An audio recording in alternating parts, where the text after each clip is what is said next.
师尊，这到底是怎么回事？为何那金色湖泊内的力量都涌入了小小公主体内？这样一来，那毒药的力量不也就进入了小小公主体内？楚风赶忙向牛鼻子老道询问起来：“你这臭小子，谁告诉你那是毒药的？我说了，我这是在帮他，也是在自保。难道你连为师都信不过？”牛鼻子老道问道。楚风虽然不解，但想一想牛鼻子老道的为人，也不可能骗他。况且牛鼻子向来运筹帷幄，在他不了解的情况下，他也只能选择相信自己这位师尊。虽然不知道他的师尊会不会坑其他人，至少楚风能够确认一点，他的师尊绝对不会坑他就是了，而这也就足够了。师尊，那接下来我该做些什么？楚风觉得龙脉之源还未彻底开启，他应该还有其他任务。你接下来的任务就是等着龙小小彻底吸收那龙脉之源的力量，然后带着他回来就可以了。牛鼻子老道说道。师尊，那金色海洋内当真就是龙脉之源内的所有力量了吗？楚风问道。你都看出来了，何必多此一问？牛鼻子老道的回答已是给了楚风答案。那师尊，我接下来就这样盯着小小公主，就只是这样？楚风问道。对，就是这样。牛鼻子老道说道。师尊，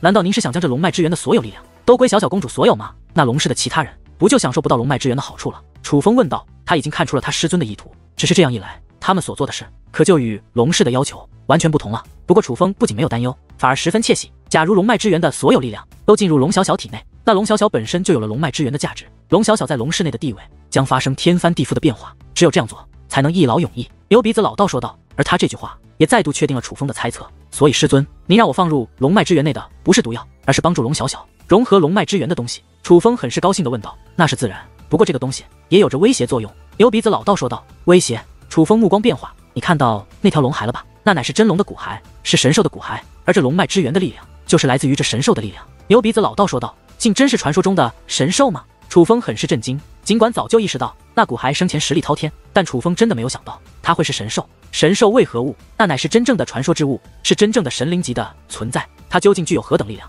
乃是无法估量也无法揣测的。的确是真龙，而这龙脉之源的力量乃是真龙所化。龙小小将其尽数吸收，究竟会变成什么样子还无法确定，所以才让你放入药水。那药水不仅能帮助它吸收强横的龙脉之源，也可以起到提防它的作用。假如它真无法驾驭龙脉之源的力量，变成了可怕的妖物，那药水也能制衡于它。不过因为他是你朋友，我怕你有所顾忌，所以才在开始的时候隐瞒了你。牛鼻子老道给出了他的解释。原来师尊您从一开始就是打算让小小进入此地的，那为何还要通知那龙木木？是故意羞辱他们吗？楚风问道。你师尊我可没想那么多，本来一开始是想着正常开启龙脉之源，让龙氏所有人共享龙脉之源的力量，但当你回来说出了龙小小母女的情况后，为师便觉得只是以龙脉之源开启胃药线是无法改变龙小小母女的情况的，只有让龙小小的价值提升，才能真正改变他们母女在龙氏的地位，所以才有了这个计划。不过我也不得不说，这个计划也很是危险，我也没有绝对的把握就一定成功，因为那龙脉之源的力量太恐怖了，龙小小能否承受我也无法确定。不过这是一次改变命运的机会，他若能够承受，以后不仅在龙氏的地位将无人可及，日后的前程更是不可限量。相反，若是他无法承受，必然就要一死。但对他而言，如果这样死了，其实也是一种解脱，毕竟他自己的亲生父亲如此的不念旧情，甚至他与母亲很可能会在以后死在父亲手中，与其那样可悲的结束一生，还不如放手一搏。你说呢，我的乖徒弟？牛鼻子老道问道。师尊所言极是，我想就算直接告诉小小公主真相，让她自己决定，我想她也愿意融合龙脉之源。楚风说道。那是自然，这等机遇谁不选择一试？若是败了，大不了一死，结束这悲惨人生，可若是成了，那就是蟒蛇化真龙，一步登天。所以小子，你后不后悔？牛鼻子老道问道。后悔？我为何要后悔？楚风有些不解。若是成了，这龙小小的体内可就是流淌着神兽力量的女子，她日后的成就那可是不可估量的。先前你师尊我已经给你提供机会，让你与她有肌肤之亲，可是你小子不争气啊！牛鼻子老道说道。师尊，原来您是因为这件事，所以才……此时楚风终于理解牛鼻子老道了，原来他设计那样的事情根本不是恶作剧，也不是无理取闹，原来是真的想帮楚风，只不过他的这个方式让楚风有些无法接受罢了。但不得不说，他的这位师尊还是在替楚风考虑的，所以楚风心中还是流淌着一股暖意的。至于后悔，那也是不存在的。就算一开始就知道所有真相，楚风也会做出相同的选择。楚风就算不是什么正人君子，但也不会做出趁人之危的事。得知事情真相，楚风也不再像之前那般担忧，而看着龙小小脸上的痛苦之色，虽然没有减少，但却也没有变得更加严重。楚风推断龙小小应该可以承受龙脉之源的力量，至少眼下不成问题，所以他便开始默默等待。而与此同时，在龙脉之源外，却也发生着另外一幕。龙木木母女俩早已回到了其母亲的宫殿之中，龙木木气的脸色涨红，咬牙切齿，那一双眼睛更是充满杀意。此时的他就像是一座疯狂的火山，随时都会爆发。倒是龙木木的母亲神情冷静，若有所思的在思考着什么。娘亲，我实在咽不下这口气，我们母女二人怎能被两个外人如此欺负？那可是龙脉之源，那可是属于我的机遇，怎么就被龙小小那个贱人抢去了？龙木木虽怒火中烧，可看向其母亲的眼中却尽是委屈。木木，放心吧，娘亲会为你做主的。不仅龙小小母女两个要死，那两个多管闲事的师徒二人也都别想活，他们都别想活着离开我龙氏。龙木木母亲一脸阴冷地说道。看着自己的母亲，龙木木眼中涌现出一抹期待。他发现其母亲说这话的时候，不仅脸上挂有狠色，在其母亲眼中竟然还有着一抹自信。这说明对于此事，他母亲绝对不止说说而已，而是已经有了一定把握。娘亲，难道你已经想到了对付他们的方法？龙木木问道。木木，你看看这个，这是龙段长老暗中传给我的。龙木木的母亲取出一封密信，递给了龙木木。听闻此话，龙木木赶忙接过信函，认真阅读起来。原来身份超然的龙段长老也是他们母女的人，只是这件事连族长大人都不知道。其实可以说，整个龙氏之内，除了他们母女，没人知道这件事。但龙段长老一直在暗中帮着他们母女。这封信函不仅透露了关于牛鼻子老道与楚风的事，还给他们母女两个提出了建议，是如何对付楚风与牛鼻子老道的建议。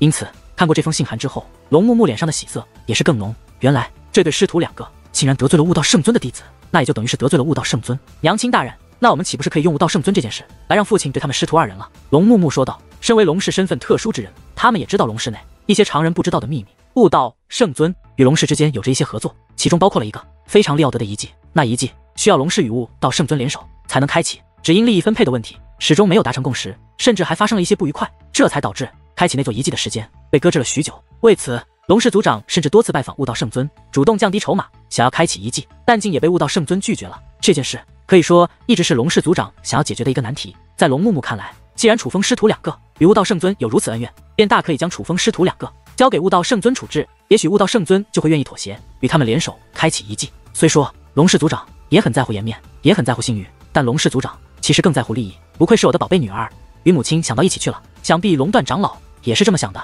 等一下，我们母女就说是从其他地方得来的消息，然后找到你父亲去说此事，到时候龙段长老也会帮我们母女二人说话。龙木木母亲说道。娘亲，那我们什么时候动身？我们不能过去，你带着我的发簪去将你父亲叫过来，记住也要一同叫龙段长老叫过来。龙木木的母亲说话间取下了头上的发簪。娘亲大人，我这就去。接过发簪，龙木木便动身了。他知道这发簪乃是一件至宝，并且是他父亲送给其母亲的。送出这发簪的时候，他父亲还说过，这个发簪可以在任何时候将他父亲叫到其母亲身旁。而事实上，这根发簪还真是作用极大，哪怕龙氏族长如今就在龙脉之源旁，寸步都不想离开。可是当龙木木拿着这根发簪去见他父亲的时候，他父亲还是选择来找他的母亲。当龙氏族长以及龙段长老一同来到此处之后，龙木木母女两个就按照原计划说出了关于楚风师徒二人与悟道圣尊恩怨之事。龙段，你当时也在场，真有此事吗？龙氏长老对龙段长老问道。族长大人，此事倒是真的。那楚风师徒二人虽然本领不小，可却非常狂妄，实际上不仅打伤了悟道圣尊的弟子，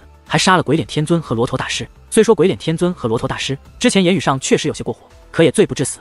龙段长老说道。他们师徒二人竟如此狠辣。得知此事，龙氏族长的目光也是有了些许变化，的确心狠手辣，甚至当时那个牛大师还想杀掉在场的所有戒灵师，后来众人求饶，他才勉强放过众人一马。虽说是戒灵师，但他们师徒二人的行为倒是更像魔教中人。如若不是我们此次急着开启龙脉之源，我也不会将他们二人请入我龙氏，我也是无奈之举，还请族长大人不要怪罪。龙段长老虽然说的也是事实，可却故意扭曲了关键的东西，故意让龙氏族长觉得楚风师徒两个罪不可恕，乃是不讲理的恶人。放心，这件事我不会怪你的，就如你所说，不管人品如何，但他们师徒二人确实有些本事。龙氏族长说道。父亲大人，他们师徒二人虽有些本事，可是也实在太过胆大包天了，他们居然连您都敢威胁，还有什么事情是他们做不出来？龙小小那个丫头不知道从哪里结识了这样的人，都说人以群分，我看龙小小那个丫头如今也已经堕落了。龙木木也是添油加醋的说了起来，甚至更是借机将龙小小也拉了进来。不过龙氏族长却没有给予回应，而是看向了龙木木母亲。除了对我说此事外，还有其他事吗？夫君，我只是得到消息，觉得这师徒二人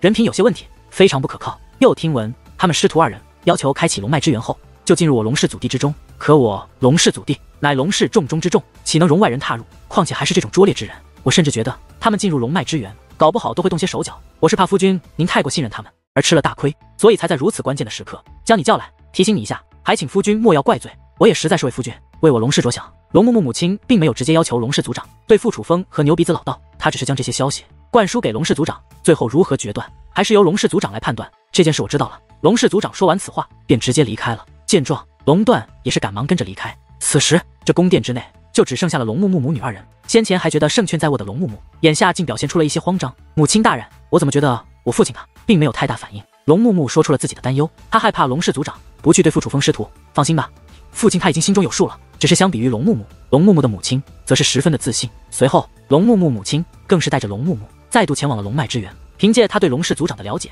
他觉得龙氏族长必然不会轻易履行承诺了。尤其是关于进入龙氏祖地这件事，既然眼下龙氏族长对楚风师徒的印象已经变差，那只要他煽风点火，他觉得楚风师徒就别想活着离开。时间流逝，自从楚风与龙小小进入龙脉之源后，已经过去了7天7夜。这7天7夜的时间内，龙氏族长除了去见龙木木母女，几乎没有离开过龙脉之源。不仅仅是龙氏族长没有再离开，这段时间龙段等太上长老，哪怕是龙木木母女2个，都有曾在离开过。龙氏族长以及其他太上长老等待的是龙脉之源开启的好消息，不过龙木木母女2个等待的却是楚风师徒以及龙小小母女的死期。不过自从楚风与龙小小踏入龙脉之源后，牛鼻子老道便盘膝而坐，紧闭双眼。虽然大阵依旧在催动着，可他却像是睡着了一般。哪怕龙氏的人上前询问，他也不给予回应。为了怕影响牛鼻子老道，他们也不敢强行叫醒牛鼻子老道，只能选择等待。所以龙氏族长等人也不知道如今这龙脉之源到底是何情况。只是眼下龙氏族长以及龙段等诸位长老却是再也坐不住了。他们发现龙脉之源这座山峰已经不再闪烁那神奇的光芒，这座神奇的山峰已经不再神奇，甚至这座山峰开始出现裂痕，就宛如随时都会崩塌。这个样子哪里像是龙脉之源要被开启，这分明就像是龙脉之源将要消失啊！这可将龙氏族长等人急坏了，一个个的皆是坐立不安，甚至冷汗连连。但见此情形，龙木木母女虽然表面如其他人一样紧张到脸色发白，可实际上这龙木木母女俩内心十分窃喜。相比于龙氏族长以及这些太上长老，他们母女2个没那么在意龙氏的未来，他们母女2个只在意他们母女2人的利益。而眼下他们最希望的就是让楚风师徒与龙小小母女2个死。若是龙脉之源开启失败，那在他们母女看来，楚风师徒就别想活着离开龙氏。族长大人不能再坐以待毙了。此时龙段等太上长老纷纷看向龙氏族长，他们的意思是让龙氏族长去问牛鼻子老道眼下究竟是怎么一回事。龙氏族长有些为难，他比任何人都想搞清楚形势，但他也害怕打扰牛鼻子老道，从而导致功亏一篑。不过眼下情况特殊，做了短暂的挣扎之后，他还是做了决定，准备将牛鼻子老道叫醒，问个究竟。可偏偏就在这时，牛鼻子老道也终于睁开眼睛，且站起身来。大师，龙脉之源怎么会变成这个样子？现在到底是什么情形？难道说龙脉之源开启时失败了？见牛鼻子老道醒来，龙氏族长以及龙氏众位太上长老一拥而上，将牛鼻子老道团团围住。相比于紧张到快要无法呼吸的龙氏众人，牛鼻子老道不仅一脸轻松，更是咧嘴大笑。放心，已经成了，成了。大师，难道您的意思是说这龙脉之源已经成功开启？龙氏族长问道。是的，老夫出手绝不会出错。牛鼻子老道咧着大嘴，十分自信地说道。听闻此话，龙氏众人则是再度打量龙脉之源，只不过越是打量，他们心里越是没底，因为无论怎么看，这龙脉之源都不像是被开启了的样子，倒好像是被毁掉了。大师，既然已经成功开启，为何我们感受不到变化，反而这龙脉之源连之前的神奇景象都没有了？龙氏族长问出了自己心中的疑虑。放心吧，老夫不会骗你，很快你们就会有惊喜了。牛鼻子老道说道。虽然内心疑虑仍未打消，可见牛鼻子老道如此自信，龙氏族长也不好多说什么。毕竟对于这龙脉之源，他们从一开始就看不透，他们现在只能选择等待，等待牛鼻子老道所说的惊喜。与此同时，龙脉之源内也是有了一些变化，那片海洋还在，虽然海水抽离出了一些，但是这片海洋的面积并没有太大的改变，只不过这片海洋已经不再是金色，反而海水清澈无比。只是这片清澈的海洋早已没有了之前强大的气息，因为那金色海洋内的所有力量都已经涌入了龙小小的体内。不过眼下的龙小小看上去则是十分的虚弱，他脸色苍白，连站起身的力气都没有，就连抬起手的时候，手臂都会剧烈的颤抖，宛如生了重病。小小公主，你感觉怎么样？楚风上前询问道。小恩公，先前有好多强大的力量涌入骨了我的身体，我有些承受不住了，我感觉我的身体好像随时都会爆炸，我好难受。龙小小说道。小小公主，你要忍住，只要承受住这些力量，以后龙氏就再也没有人敢为难你们母女。楚风说道。为何？龙小小问道。因为龙脉之源的所有力量都进入了你的体内，如今你就是龙脉之源。楚风说道。我就是龙脉之源。听闻此话，龙小小苍白的小脸顿时大变，在他的眼中充满了不可思议与震惊的情绪。显然他也没有预料到会发生这样的事情。那小恩公，我要如何才能将这力量分给族人？是要我先将龙脉之力带出去，然后再用阵法取出来吗？龙小小问道。取不出来了，你必须想办法让你与龙脉之力彻底融合，否则你会死。楚风说道。但是若是那样一来，岂不是我一个人独吞了这龙脉之力？龙小小有些担忧，可能是不想做自私的人，也可能是担心族人的责备。总之此时的他明明得到了天大机缘，但却很是不安。小小公主，你之前在龙室内是何处境？你还不清楚吗？若是你父亲真的被龙木木母女蛊惑，真的要杀了你和你母亲，你觉得整个龙室谁能帮到你们母女？楚风问道。龙小小沉默不语，楚风则是继续说道。但你若与龙脉之源彻底融合，你就是龙氏的未来，要不了多久，你就是龙氏的主宰，所有人都要替你调遣。以前的你命运在他人手中，但从今以后你的命运将在你手中。记住，人不为己，天诛地灭，最靠得住的是你。至少在龙氏这种环境下，你只能靠你自己。楚风说道。小恩公，难道这是你故意的？你是在帮我？龙小小再度问道。是我师尊的决定，但我也赞同我师尊的做法。否则，就算你父亲履行诺言，暂时放过你和你母亲，可日后什么样，谁说得清楚？但现在则是不同，虽然很危险，可是只要你能融合龙脉之源内的力量，一切都将改变。不仅仅是你们母女在龙氏的地位，还有你的前程。我可以告诉你，这龙脉之源乃是真龙所化。楚风一脸凝重地说道。真的，那是真龙的力量，是传说中的神兽。龙小小的小脸之上也布满了复杂情绪，就连他也被惊吓到了。身为龙族后裔，流淌着龙族血脉的他，比任何人都渴望真龙的力量，那对他们而言，乃是传说中的力量。是我师尊不会骗我。楚风说道。小恩公，我该如何感谢你？此时，龙小小感激的双眼泛红。他与楚风不过几面之缘，可楚风已经救他2次了，并且这一次更是帮他获得了可以改变一生的机缘。此等恩情，简直就是做牛做马，也无以为报。先不要谢我，等你融合了这力量，再谢我也不迟。楚风说道。我一定会融合的。龙小小说道。可就在此时，阵阵轰鸣自这个世界的4面8方传来，脚下大地开始剧烈颤动，大地之上涌现出巨大的裂痕，山石也随之迸碎，就连虚空也摇摇欲坠。这个世界就要土崩瓦解，该离开了。楚风说话间，便带着龙小小离开了此地。当龙小小和楚风出来之后，便立刻被龙氏众人所围住。小小，怎么样？龙脉之源可有开启？龙氏族长更是关切地询问起来。只是他关心的并不是这个身体虚弱的女儿，而是龙脉之源。龙小小不知该如何回答。而就在这时，龙小小身后的龙脉之源这是开始瓦解，这龙氏建族的根本在此时彻底崩塌。大师，这是怎么回事？此时，龙氏的众位太上长老纷纷将目光投向了牛鼻子老道。小小，魏父在问你话呢。龙脉之源可有开启？你们在里面经历了什么？而龙氏族长则是紧紧地抓住龙小小的双肩，再度逼问起来。只是此时的态度竟是如此的严肃。父亲大人，不用问了，这明显龙脉之源开启失败。若是开启失败也就算了，竟然将我龙氏的龙脉之源毁了，他们师徒罪该万死。龙木木大声说道。牛大师，你要给个解释。龙段长老也一改先前的态度，一脸凶相地看向牛鼻子老道。大师，你不是说已经成功开启，为何会是现在的模样？龙氏族长也是将目光投向牛鼻子老道，虽然他还没有真的动怒，可是他的一双眼睛却好像是要吃人一样，比猛兽还要可怕数倍。在这种气氛下，龙小小都是吓得瑟瑟发抖，连站都站不稳了。若不是楚风搀扶，便会立刻瘫倒下去。可是牛鼻子老道不仅不慌，就连嘴角的笑容都是丝毫不减。我说了，已经成功开启，那倒塌的不过是躯壳，真正的力量如今已经从那里面脱离而出，就将给你龙氏带来翻天覆地的变化。牛鼻子老道说道。在哪？大师，那力量在哪？听闻此话，龙氏族长的态度又有了变化，赶忙客气地询问起来。不就在这？牛鼻子老道将手指向了龙小小。小小，那力量在你这里吗？龙氏族长询问道。在他的身体里，如今龙脉之源的全部力量都在你女儿的身体里。牛鼻子老道说道。什么？都在小小身体里？大师，那要如何取出来？龙氏族长问道。取出来？为何要取出来？牛鼻子老道问道。这力量乃是属于我龙氏全族的，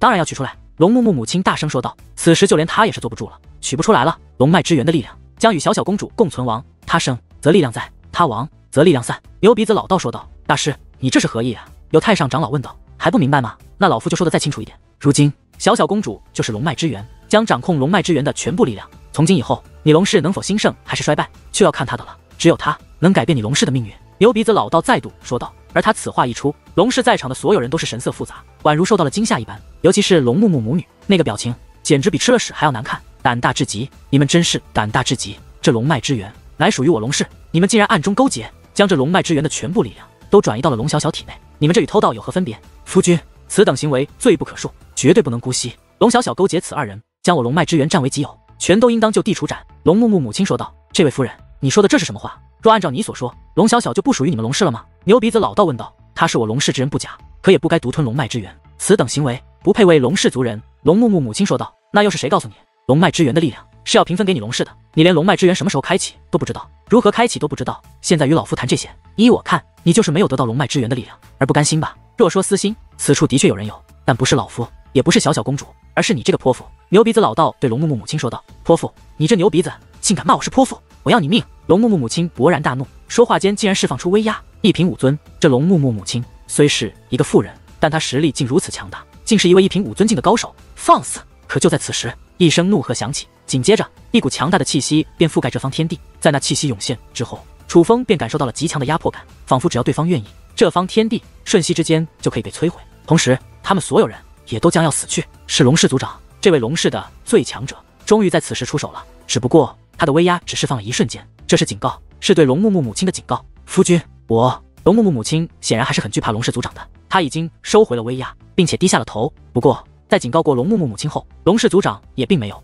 对牛鼻子老道说什么，反而是看向了龙小小。小小，那龙脉之源的力量真的在你体内？龙氏族长问道。父亲，的确在我体内。龙小小说道。让为父看看。龙氏族长抓住龙小小的手腕，是想观察一下龙小小体内的力量。只是越是观察，他越是眉头紧皱。随后，他的脸色开始变得难看，并且极为严肃地对龙小小说道：“你确定龙脉之源的力量在你体内？”父亲大人，此时在我体内的力量就是龙脉之源啊！龙氏族长说道。放肆！可谁成想，龙氏族长竟大袖一甩，将本就虚弱的龙小小甩在了地上。你这是做什么？楚风赶忙上前将龙小小搀扶起来。族长大人，您这……此时，龙氏的太上长老也是有些心疼龙小小。当然，他们真正担心的其实是龙脉之源。毕竟先前牛鼻子老道已经说了，龙脉之源如今就在龙小小体内，与龙小小共存亡，他的体内根本就没有龙脉之源。龙氏族长说道。什么？没有龙脉之源？听闻此话，那些太上长老也是纷纷来到龙小小身前，用他们的观察方法感应龙小小的体内，甚至就连龙木木的母亲也是上前感应。可是这一感应不要紧，龙木木母亲内心顿时大喜，就如龙氏族长所说，龙小小的体内根本就没有龙脉之源的力量。感应之后，龙木木母亲狠狠的一个耳光便落在了龙小小脸上。这一个耳光下去，小小那精致的小脸直接被打得变形，那个侧脸鲜血淋漓。可哪怕龙小小被打成了这个样子，莫说龙氏族长一言不发，就连那些就在龙小小身旁的太上长老也一言不发。楚风是能力不足，发现之时已经为时已晚，但是在场的太上长老个个实力超凡，若想阻挡，完全是可以在龙木木的母亲打在龙小小脸上的时候就阻挡下龙木木母亲的攻势。楚风反应过来时，龙小小的脸颊已经扭曲，楚风气得目露红光，拦在龙小小身前，便对木木母亲怒声问道：“你做什么？我做什么？我当然是教训这个贱人。身为我龙氏族人，却跟你们同流合污，欺瞒我族人，他真是死不足惜。”龙木木母亲说道：“小小，你这样做可真是伤了你父亲的心。”与此同时，龙段以及其他太上长老也是纷纷指责起龙小小。见此情形，楚风仿佛意识到了什么，于是赶忙抓住龙小小的手腕，也为龙小小诊断起来。这才发现龙小小的体内当真什么力量都没有，尽管他很虚弱，但却宛如他自身虚弱一般。莫说那强大的龙脉之源的力量，就连其他力量也根本不存在。师尊，不解之际，楚风看向了牛鼻子老道。大师，你真是辜负了我对你们师徒的信任。可还不待牛鼻子老道回答，龙氏族长便开口了。当他开口之际，大地也隆隆作响，虚空也为之颤抖，一股强大到令人窒息的力量笼罩了这方天地，封锁了这方天地，是龙氏族长的力量。族长大人，你何事何意？难不成你这是要杀了我们师徒，还要杀了你的亲生女儿不成？牛鼻子老道问道。杀！今日你需给我一个合理的解释，否则我不会让你们死得那么痛快，我会让你们生不如死。龙氏族长剑眉倒竖，目光阴冷，之前和善客气的模样早已从他脸上尽数消失。此时的他杀意滔天，宛如恶魔附体。但楚风和牛鼻子老道都知道，身为异族族长，这才是他的真实面目。父亲大人，住手！请您住手！我求您了。楚风和这位大师没有骗您，那龙脉之源的就在我的体内。我不知道你为何感受不到，可它的确就在我的体内，我是能够感受得到的。父亲大人，我一定会努力融合这力量，绝对不会辜负您的期望。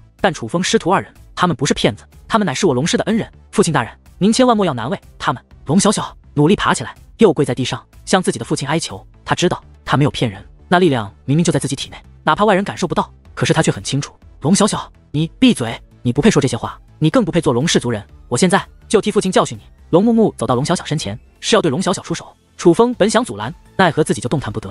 原来是龙氏族长的威压，那威压没有影响到其他人，但却影响到了他与他的师尊。他和他的师尊都被那威压控制住了。于是楚风只能眼睁睁地看着龙木木走到龙小小身前去殴打龙小小。龙木木使用了与其母亲一样的手段，将他的手不断甩在龙小小的脸上。龙木木那看似白皙的小手，眼下却是最狠毒的凶器，不断落在龙小小的脸颊之上，清脆的响声不断炸响，哪怕互相的狂风也无法掩盖，很快就将龙小小受伤的脸打得血肉模糊，另一半脸颊也已是面目全非。他这出手虽不致命，但却极为狠辣，完美的诠释了什么叫做恶毒。可偏偏对于龙木木这种行为，却没人阻止，所有人都默许了他这残暴的行为。这看得楚风极为愤怒。忽然间，一阵大笑响起，那笑声乃是来自于牛鼻子老道。龙氏族长，我告诉过你了，小小公主便是你龙氏未来，可你现在却如此待她，你日后可别后悔。牛鼻子老道说道。我后不后悔不知道，可胆敢戏耍我龙氏，你就一定会后悔。龙氏族长此话说完，手掌摊开，竟有无数把利刃在其掌心萦绕。那利刃看似很小，但若释放开来，便会化作真正的尖刀。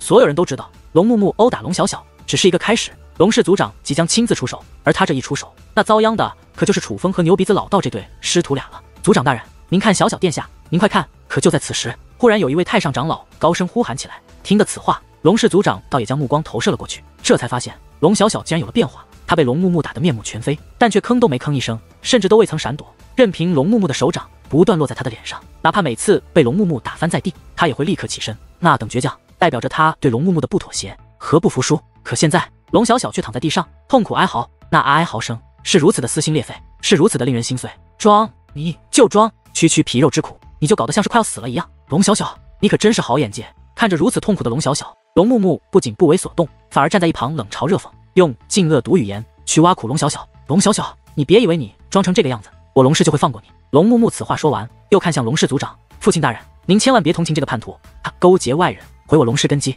罪该万死。你闭嘴！谁曾想，龙木木此话刚出，却遭到了龙氏族长一声怒喝。不仅如此，龙氏族长更是一把推开龙木木，来到龙小小身旁，将龙小小搀扶了起来，并且一只手放在了龙小小脑袋上，开始抚摸起来。小小，你怎么样？你怎么样？大师，小小他这是怎么了？大师，你快救救他！楚风小友，帮帮小小！龙氏族长忽然间变了脸，不仅收起了那笼罩天地的威压，先前还对龙小小的惨状视若无睹，他此时竟如此关切，这让龙木木母女很是不解。可仔细观察龙小小后，他们却傻眼了，他们发现了一切的缘由，原来是龙小小的身体产生了变化。龙小小此时的哀嚎与龙木木的殴打并无关联，而是他自身的变化。只要仔细感应，就能发现龙小小的体内开始涌现出神奇的气息，那力量与龙氏血脉相像，但比龙氏血脉强大数倍。而最为突出的却是两个食物，那两个食物就在龙小小头顶。龙小小的头顶竟然长出了两个尖尖的小角，那角似与灵魂相连，而那强大的气息正是来自于那两个尖尖的小角，并且那角还在继续生长，并且开始有了变化，已经不再是尖尖的，而是开始分叉。虽然体积依旧不是很大，但越看越像一物，那个样子很像是龙角。这他该不会……看到龙小小的变化，龙木木母女俩都是面若呆鸡。龙木木已经没有了先前的嚣张，反而一脸胆怯地跑到了他母亲的身旁。可现在，就连他母亲也是脸色惨白，那被吓到虚弱的样子，连站都有些站不稳了。他们都已经意识到，龙小小与楚风师徒二人没有撒谎，龙小小的确得到了龙脉之源的力量。此时龙小小的变化就是最大的体现。楚风担心龙小小当可以自由活动之后，便来到了龙小小身旁打量起来，但是楚风却发现他无能为力。师尊，您来看看。楚风只得向自己的师尊求助，但牛鼻子老道却是不为所动，反而看向了龙氏族长，这一眼可就意味深长。大师，求您了，帮小小看一看，他这是怎么了？龙氏族长心领神会，便以哀求的口吻说道：族长大人，您这脸色变得可真快啊，刚刚不是还不在乎你这女儿的死活，怎么现在又如此关切？牛鼻子老道讽刺的说道：大师，是我有眼无珠，错怪了你们，我定会好好的向大师赔礼道歉，补偿刚刚对大师的不敬，大师莫要与我计较，现在小小的性命要紧，求您，求大师救救他。龙氏族长这番话语已是令人心惊，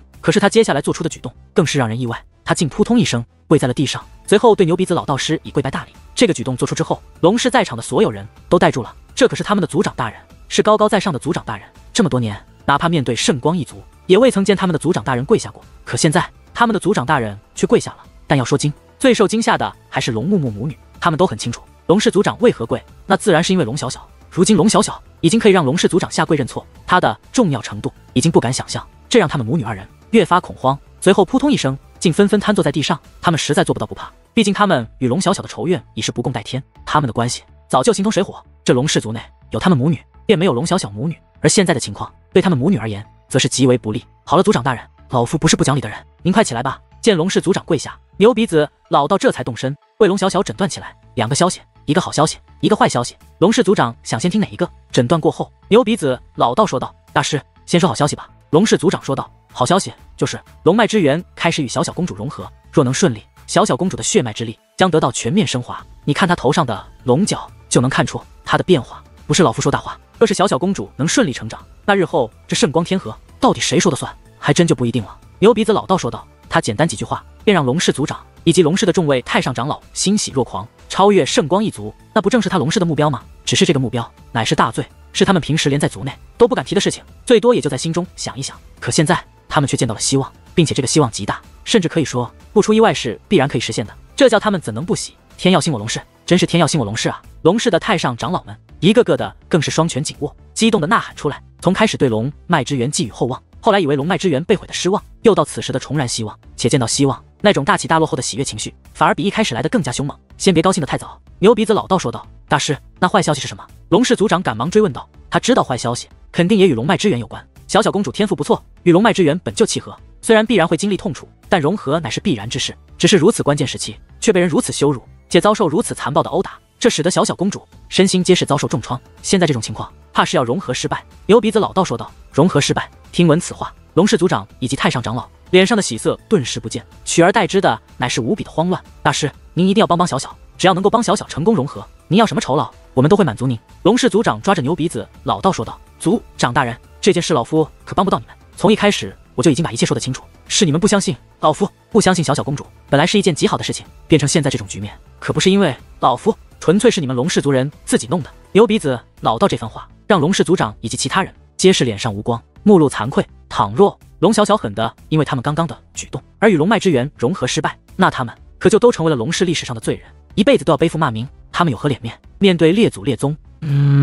而就在这时，龙小小却是努力着站起身来。小小，你不要起来，好好休息。龙氏的太上长老纷纷劝道，可龙小小却不予理会，而是看向楚风说道：小恩公，带我走吧，我想离开这里。龙小小的声音非常虚弱，但最让人心疼的是，他那面目全非、满是鲜血的脸上，竟还是能够看到泪痕。这样的龙氏已经不配拥有龙小小。好，楚风没有拒绝，搀扶着龙小小就准备离开。小小，突然间，一道身影拦在了他们面前，是龙氏族长，并且龙氏族长再度下跪。这一次，他竟跪在了自己的女儿面前。这一跪，让龙小小也是愣住了，一时之间，复杂的情绪涌入龙小小的眼眸。这可是他高高在上的父亲，这可是龙氏掌握生杀大权的父亲，只要他一句话，莫说龙氏的其他人，哪怕是他的妻女，也都要死。楚风和牛鼻子老道眼中，龙氏族长也只是龙氏族长，可在龙小小心中，这位父亲的分量可就完全不同。龙小小在此之前连想都没有想过，他高高在上的父亲竟会有朝一日跪在他的面前。这一幕对他而言是有着极大冲击的，冲击到他不知如何是好。小小，为父错了，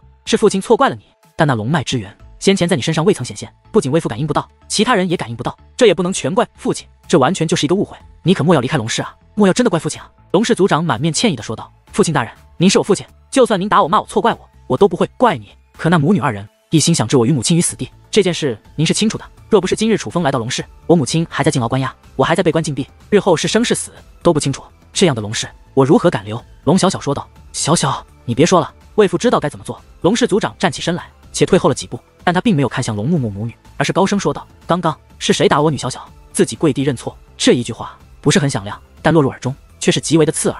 此话一出，龙木木母女便赶忙跪地向龙小小说求饶之话。已经看清形势的母女二人不敢再有一丝狂妄，也不敢妄想挣扎，只能低头认错，以求自保，跪到面前去。龙氏族长大吼道。听闻此话，龙木木母女俩便爬到了龙小小身前。此时这对母女已经没有了先前凶狠的嘴脸，反而一个个哭得梨花带雨。若是不知原委的人们看到这样一幕，还以为他们母女俩受了多大委屈。他们母女真的是将假惺惺三个字演绎得淋漓尽致。这样的龙木木母女，龙小小看都不看一眼，因为他不想看到这对母女恶心的嘴脸。可突然之间，两道鲜血溅起，紧接着这方天地都安静下来。人们仔细观望，都能看见龙木木母女的丹田被人自身后刺穿，而刺穿他们母女丹田的不是别人，正是龙氏族长。这一幕本就让人意外，可谁曾想更令人意外的一幕再度发生。只见龙氏族长猛然抬手，两道血花便四散开来，龙木木母女彻底化作两滩血水，洒在了龙小小的面前。小小，从今以后，这龙氏族内再也没有人会威胁到你。龙氏族长说道。龙氏族长此话看上去是对龙小小的关切与保护，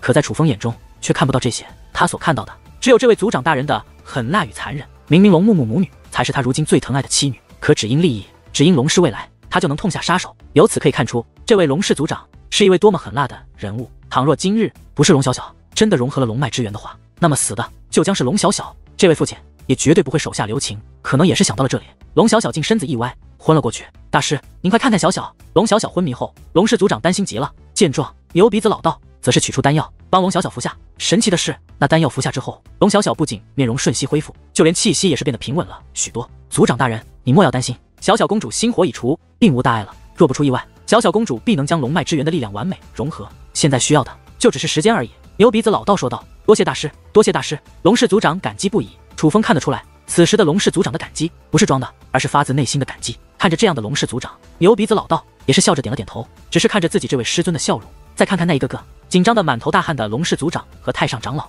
楚风忽然有些同情他们了。楚风已经发现，原来从始至终运筹帷幄的就只有一个人，这个人便是他的师尊。哪怕在龙氏族内，可龙氏这些大人物却还是被他的这位师尊玩弄于股掌之中。事到如今，楚风知道一切都是他师尊设计好的，这看似曲折的状况都是他师尊故意为之。龙脉之源力量不显，龙小小惨遭责怪，而后龙脉之源力量大显，龙氏族长以及太上长老悔恨不已。于是龙木木母女惨死，一切都恰到好处，而这一切都是出自他师尊的手笔。最重要的是，在此之前，就连楚风也看不出一丝破绽，反而为那不妙的局势而感到担忧，情绪也随之起伏。哪怕是他，也同样被玩弄于股掌之中。我的这位师尊还真是有些可怕，不过我喜欢。楚风内心感叹之际，嘴角也是扬起一抹笑容。楚风一路自下界走来，见识了不少修武高手，也曾拜曾经的大人物为师。那些人物哪一个对当初的楚风而言都是高高在上、威风凛凛，发自内心的敬佩。可却从没有一个人能像牛鼻子老道这样，让楚风有如此敬佩之感的同时，也有如此不确定之感。可偏偏楚风喜欢这种感觉，这样的师尊对他而言似乎更加有趣。龙小小昏迷之后，龙氏族长便将龙小小安排到舒适的地方养伤休息。至于安排到何处，楚风倒是不知晓。不过楚风如今并不担心龙小小，龙小小乃是龙氏的未来，龙氏将会把他当作宝贝供起来。安顿好龙小小之后，龙氏族长倒也履行诺言，亲自将楚风和牛鼻子老道带到了龙氏祖地。这一次有龙氏族常开路，很顺利的就找到了进入龙氏祖地的入口，并且在特殊的钥匙面前，楚风三人也是顺利进入其中。从外面来看，龙氏祖地不过是一座连绵山脉，可进入里面，这却是一个独立的世界。只是这个世界没有山川江河，也没有一草一木，这里就宛如是一个虚无的世界。可这个世界很大，里面散发着奇异的气息。之所以说它奇异，是它的气息远不如龙脉之源内的气息那般强大，可这里的气息又与众不同，隐隐间也有着神圣之感。龙氏族长，您放心好了，我们师徒二人不会做不利于你们龙氏的事，就算看在小小公主的面子上，也不会做。牛鼻子老道说道。大师，事到如今，我对你们早已没有半分怀疑，有的只是惭愧。记住，入口就在这个位置，出口也在这个位置，你们若要离开之时，从这个地方就可以离开。小小身体还未稳定，我有些不放心，就先去陪小小了。龙氏族长说完此话，就转身离开。其实他完全可以留在此地，之所以故意这样做，就是为了表明对楚风师徒二人的信任。可实际上，楚风与牛鼻子老道都知道，这个龙氏族长哪里是一个如此好的人，他的心中只有龙氏的利益。之所以这样做，还不是觉得龙小小情况并不稳定，还需要仰仗牛鼻子老道，再加上之前已有得罪，所以故意这样做，为的就是缓解一下关系罢了。至于这龙氏祖弟，其实什么都没有，他比任何人都清楚，在这种地方，楚风师徒两个其实也做不出什么坏事。师尊，之前小小公主的龙脉之源不显现，是您故意做的吧？终于，楚风问出了自己心中的猜测。当然不是。牛鼻子老道摇了摇头，竟否定了楚风的猜测。只是很快，牛鼻子老道又开口：不过为师早就知道，那龙脉之源必会显现。不过师尊也的确欺骗了龙氏族长。就比如小小公主融合是否失败，其实与龙木木母女对她的造成的伤势根本没有关系。牛鼻子老道说这话的时候，一脸的坏笑。果然，一切都在师尊的计划之中。楚风说道：反正就是举手之劳，借机帮你朋友除掉敌人，也能让龙氏族长对我们师徒心生惭愧，何乐而不为？当然，也是那龙木木母女配合，他们若不是对龙小小怨念太深，一有机会就去虐待小小公主，他们也不会这么快就死。牛鼻子老道说道：师尊，那依您看，小小能融合龙脉之源的力量吗？楚风问道。他还是有些担忧龙小小的，毕竟此事事关生死。依我来看，基本没有什么问题了。听得此话，楚风那悬着的心也基本落了下来。他对自己的这位师尊还是非常信任的。他师尊说没问题，那应该就是真的没问题了。别只关心别人，别忘了自己的事。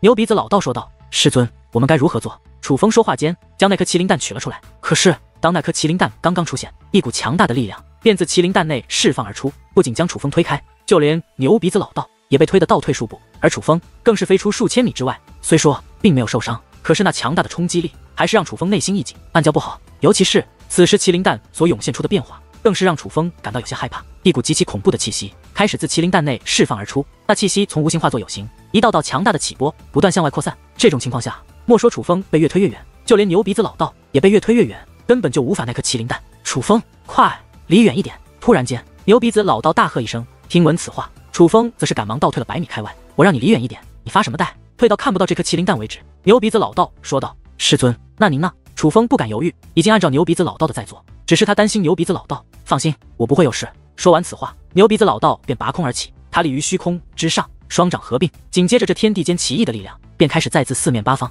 向他的体内奔腾而去。牛鼻子老道开始布阵，且运用了此处那奇异的力量。虽说离得较远，可楚风运用天眼，却也能够看到牛鼻子老道此时所处的境地。麒麟蛋所释放的力量越来越强，也变得越发危险。不过牛鼻子老道这一次并没有再别那力量推离开来，他同时布置2重阵法，一重阵法抵挡那麒麟蛋释放的力量，而另一重阵法才是运用了此处的奇异力量，那是用来镇压麒麟蛋的。只是镇压麒麟蛋这阵法显然很难布置，哪怕是牛鼻子老道这种人物，短时间之内也是无法搞定。随着时间流逝，楚风发现牛鼻子老道不仅脸色惨白，竟然开始七孔流血，紧接着他的身体出现裂痕，自那裂痕之中也开始涌现出鲜血，就宛如他的身躯乃是拼凑而成。看到这样的牛鼻子老道，楚风担心极了，不要过来，否则功亏一篑，你我都要死。只是楚风还未动身，牛鼻子老道的声音已是响起。这种情况下，楚风就算再担心牛鼻子老道，却也只能选择躲在远处。随着时间流逝，牛鼻子老道已是鲜血淋漓，面目全非，气息也开始变得虚弱起来。这种情况下，时间显得格外漫长，楚风甚至不知道牛鼻子老道是否还能够继续撑下去。不过在经历了将近3个小时的漫长时间之后，他终于等来了希望。牛鼻子老道压制麒麟蛋的大阵已成，磅礴的大阵覆盖天地，随后便全部收缩，涌入麒麟蛋之中。当那大阵的力量涌入麒麟蛋之后，莫说麒麟蛋无法再释放强大的力量，麒麟蛋上面更是布满了符咒纹路。楚风，过来吧！牛鼻子老道开口后，楚风才敢动身，再度来到麒麟蛋之前，将你的力量灌输到这麒麟蛋之中。牛鼻子老道说道。楚风不敢怠慢，赶忙按照牛鼻子老道所说的去做，将自己的力量灌输到了那颗麒麟蛋之中。力量进入之后，楚风便与麒麟蛋有了一种特殊的联系，只是这种联系楚风也说不太清，总之与界灵的那种联系又不太相同。阵结，楚风力量进入麒麟蛋后，牛鼻子老道轻喝一声，那麒麟蛋上的神圣且强大的阵法竟消失不见，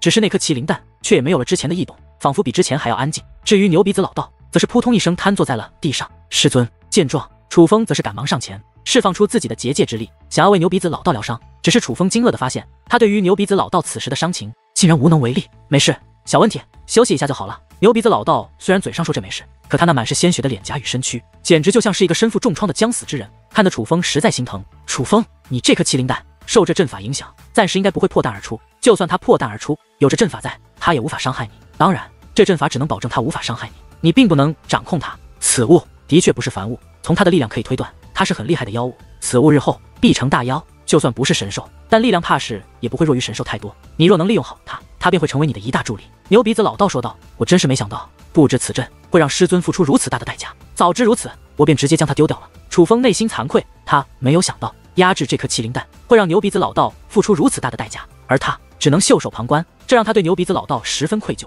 与你无关，这是我的旧伤。你师尊我毕竟是死过一次的人了，如今这副身躯乃是残缺的身躯，所以布置太过强力的阵法之时，就会让我的身躯被撕扯开来。你别看我的样子，看上去很痛苦，其实还真就是挺痛苦的。话到此处，牛鼻子老道竟一阵大笑。他虽然看上去是在开玩笑，可楚风看得出来，他说的不是玩笑。师尊，您的仇我一定为您报，我一定要让悟道圣尊与那司马相图，我要将他们带给师尊的痛苦百倍千倍的还回去。楚风说道。好，不愧是我的好徒儿，有你这句话就够了，因为为师相信你一定可以说到做到，只是可惜我可能看不到那一天了。牛鼻子老道说道。师尊，您为什么这样说？此时楚风心中一紧，一种不好的预感涌上心头。为师这残缺的身体已经撑不了太久了，搞不好帮你压制这颗蛋，就是为师能为你做的最后一件事了。牛鼻子老道笑着说道。只是看到他的笑容，楚风却是鼻头一酸，双眼都有些湿润了。此时牛鼻子老道的笑容乃是苦笑，那是一种无奈且无力的苦笑，这让楚风意识到他的师尊没有说笑，他的这位师尊可能真的命不久矣。